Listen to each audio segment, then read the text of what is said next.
Hello, hello Facebook, j'espère que ça va bien. Aujourd'hui, on va parler de confiance en soi. Parce que la confiance en soi est un sujet qui est passionnant et qui est un véritable sujet. Donc j'avais envie de l'aborder et déjà, la première chose qu'on doit comprendre, c'est la différence qu'il y a entre la confiance en soi et l'estime de soi.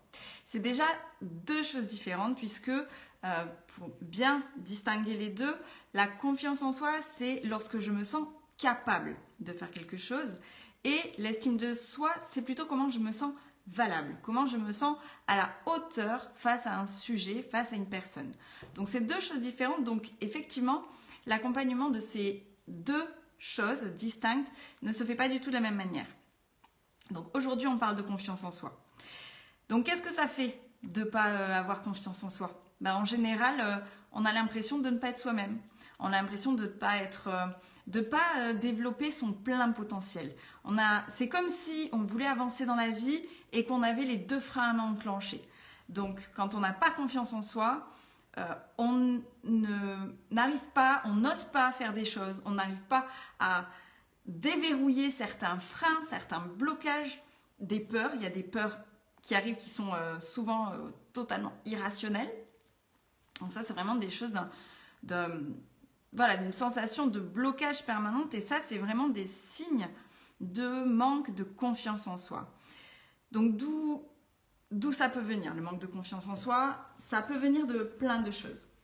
Ça peut venir déjà de l'enfance, de l'éducation. Ça peut venir du contexte social, mais pas que.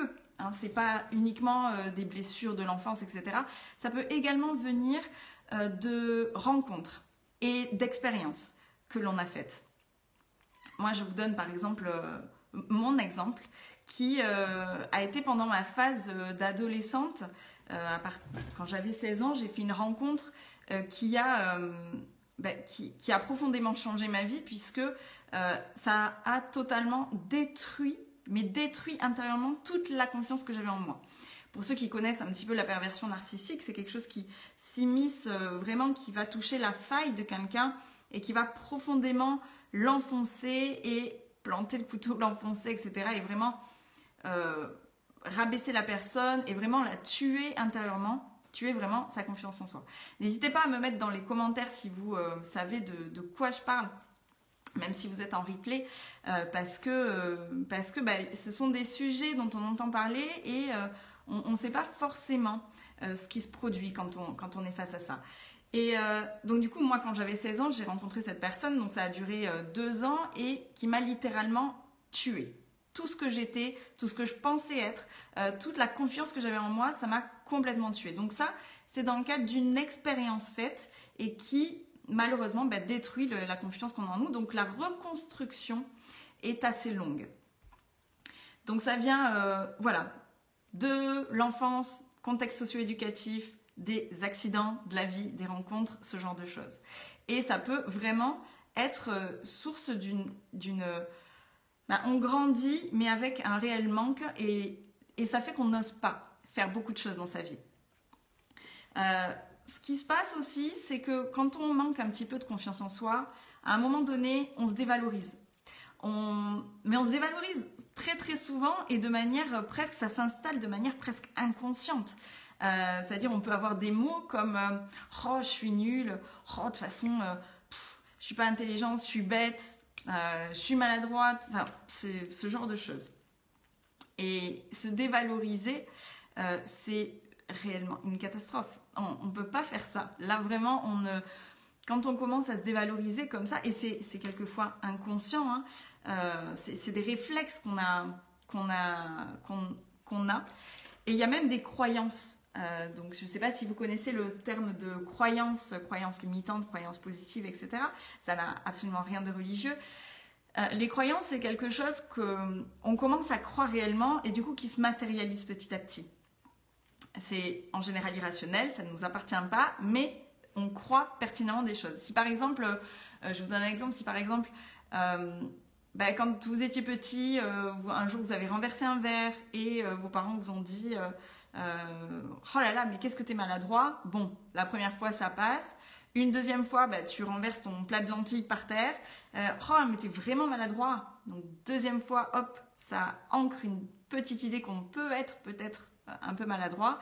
Et puis, il se passe, voilà, bien plus tard, pareil, on refait tomber quelque chose, ou on se trompe sur quelque chose, bref, on commence à se dire je suis maladroit et on commence à venir valider et on commence à réellement devenir maladroit parce qu'on commence à venir chercher à alimenter cette croyance. C'est un mécanisme cérébral qui est vraiment bien ancré, on l'étudie vraiment en neurosciences et la croyance limitante cérébrale est vraiment quelque chose d'ancré, mais ça se casse. Donc quand on arrive à identifier ces croyances, ces blocages, ces freins, on arrive à venir casser nos schémas et du coup s'élever, prendre le dessus, aller au-dessus de ses peurs et aller bien. Donc ça crée aussi pas mal de... Donc on n'arrive pas, quand on manque de confiance en soi, on n'arrive pas à oser faire des choses, on a de la timidité qui se met et il y a des gens qui disent « Oh ben je suis timide, c'est comme ça, j'ai toujours été comme ça ». Mais ça, c'est clairement une croyance. Un enfant ne naît pas timide. Il n'y a aucun bébé qui vient au monde timide. Il le devient selon ses expériences, selon son éducation, mais on ne naît pas timide. Donc, la première chose qu'on peut faire, si on a envie déjà de gagner confiance en soi, c'est repérer les causes. Repérer où se situe notre curseur de petites choses qui dit qu'on n'a pas confiance en nous. Donc par exemple, si on est, parce qu'il y en a quand même 5 de base qui sont assez présentes, c'est par exemple la peur de la critique. Quand on a peur d'être critiqué, ça c'est clairement, donc du coup on ne fait pas les choses, du coup on ne va pas au bout de son projet ou de son idée parce qu'on a peur que les autres vont venir nous critiquer. Je ne sais pas si vous voyez de quoi je parle. Ensuite, il y a la peur du regard des autres. La peur du regard des autres, elle est monstrueuse, celle-ci. Souvent, du coup, on ne s'autorise pas à être parce que, au final, on a peur irrationnellement de ne pas être aimé. Donc, la peur du regard des autres, c'est souvent quelque chose qui nous freine dans énormément de décisions que l'on prend, dans énormément de choses. Ensuite, une des troisièmes causes, ça va être aussi le doute de soi, le doute de qui je suis, douter de ses capacités à être, douter de est-ce que je suis réellement capable de ça? Parce que surtout, si on n'est pas super sympa avec soi-même en disant qu'on est nul en permanence, il y a de fortes chances pour qu'on se dise qu'on n'est pas capable de faire quelque chose. Donc, c'est vraiment un mécanisme qui s'installe. Ensuite, il y a aussi, donc le doute, c'est ça, c'est vraiment douter de ses capacités, de ses compétences, douter qu'on peut faire quelque chose, qu'on peut le faire. Ensuite, il y a aussi, une des causes aussi, c'est quand on se sent inférieur. Alors ça, c'est un petit peu plus relié en général à l'enfance. Quand on se sent inférieur, c'est qu'on a peut-être été humilié, dévalorisé, et par conséquent, on a grandi un petit peu avec ce schéma de je suis pas bien, je suis inférieur aux autres. Et là, en plus, en général, ça fait un petit effet boule de neige sur l'estime de soi. Ensuite, il y a la peur de ne pas se sentir aimé et mal compris. Et là, quelquefois, ça crée vraiment des frustrations, de la colère parce qu'on ne se sent pas compris, on ne se sent pas à sa place, en fait. Mais c'est souvent pas les autres, en fait, qui sont concernés. Hein. C'est nous, c'est notre confiance en nous qui est gérée. Et c'est pour ça qu'au travers du programme Femmes 360, on va vraiment... Moi, je vais intervenir sur la partie... Je vous présenterai dans d'autres lives toutes les intervenantes qui vont y être. Mais moi, je vais intervenir sur la partie mindset, donc cette fameuse corrélation entre nos pensées et nos émotions. Parce que le mindset, c'est un peu ça, hein. C'est la manière de penser, c'est notre vision des choses qui soit nous pousse à agir, soit nous empêche d'avancer ou alors d'avancer avec les freins à main enclenchés. Donc moi, je vais intervenir sur ça, sur la partie mindset et émotionnelle, parce que je suis passionnée par les émotions. Les émotions, c'est nos freins, c'est nos peurs qui sont parfois irrationnelles. Et Et ça, c'est génial à identifier et j'adore ça. Ça demande, pour la personne qui est accompagnée, ça demande de souvent, parfois prendre un petit peu de recul, mettre son ego de côté, être hyper honnête avec soi-même, se dire ok, bon, je suis honnête, ça grince un peu, ça fait un petit peu mal à entendre ou à réaliser parfois, mais c'est un cadeau qu'on se fait à soi-même que d'être honnête avec soi. En ce qui concerne la confiance en soi, il y a aussi deux choses dont il faut se méfier, deux émotions, enfin deux choses dont il faut se méfier. C'est le perfectionnisme. J'ai rien contre effectivement les gens qui sont perfectionnistes, c'est très bien et moi j'en manque un petit peu, peut-être que je devrais aller le chercher sur certains sujets. Cela dit, le perfectionnisme, quand on est en permanence en recherche de faire quelque chose de parfait, d'être en fait au final le petit enfant parfait de papa et maman parce qu'il faut être parfait, là on rentre dans le perfectionnisme et on se met toujours une barre très très très haute. Et alors quand on l'atteint, c'est très bien. Par contre, quelquefois dans la vie, non, ça se passe pas comme quand on veut être dans le contrôle en permanence. En général, on ne contrôle pas tout dans la vie. Et du coup, quand on se heurte à ça, au fait que ce soit pas parfait, ou en tout cas à la hauteur de ce qu'on avait imaginé, nous, dont on était capable, de notre propre limite, là, ça peut parfois faire très mal. Et ça, c'est le genre de truc qui peut venir casser un petit peu notre confiance en nous. Donc, se méfier un petit peu du perfectionnisme. Ensuite, la deuxième chose dont il faut se méfier, c'est la culpabilité. La culpabilité, c'est quelque chose qui ronge vraiment de l'intérieur. Et c'est quelque chose qui est terriblement nocif. Normalement, la culpabilité, comme toute émotion, c'est pas quelque chose qui dure. Sauf que quand elle s'installe, parce que notre cerveau, nos pensées viennent alimenter cette culpabilité, parce qu'une émotion ne reste pas, c'est complètement éphémère une émotion. Cela dit, nos pensées peuvent venir l'alimenter et du coup la faire perdurer et rester dans des angoisses, du stress, etc. Et la culpabilité, il y a un petit mélange de colère dans la culpabilité, donc cette culpabilité, quand elle reste, déjà c'est un poison, c'est comme si on se réveillait tous les matins en buvant une petite bouteille de cyanure, et c'est un réel poison pour le corps. Mais la culpabilité, c'est très mauvais pour la confiance en soi. Je prends l'exemple parfois de mamans qui ont cette croyance de ne pas être de bonne mère. Je l'ai eu à une période de ma vie parce que je m'étais mis à beaucoup trop travailler. Enfin, pas trop parce que j'adorais ce que je faisais, mais voilà, j'avais l'impression de ne pas en faire assez, peut-être pour mes enfants, etc. Et du coup, il y a énormément de femmes, mamans, qui disent « je ne suis pas une bonne mère ». Et ça, non seulement c'est une croyance limitante, et ça ne nous aide pas, on reste focalisé sur le problème, on n'est pas du tout concentré sur la solution. Donc c'est à ça que vont servir les accompagnements de FEM 360. Mais sauf que, voilà, du coup, si on a cette culpabilité qui s'installe, c'est très très mauvais. Et quand on fait vraiment le bilan avec ces mamans sur je ne suis pas une bonne mère, souvent on se rend compte que c'est pas quelque chose qui vient de nous-mêmes déjà, c'est quelque chose que l'on croit et que l'on a entendu, appris, ou qu'on se met la barre très très très haute pour être une mère parfaite. Donc attention, voilà, la culpabilité c'est quelque chose aussi qu'il faut travailler absolument, surtout si elle s'installe, ça c'est obligatoire. Donc maintenant, comment faire pour gagner en confiance en soi assez rapidement? Alors, il y a quelque chose qui est très très simple et que on ne fait pas tout le temps, qu'on oublie de faire.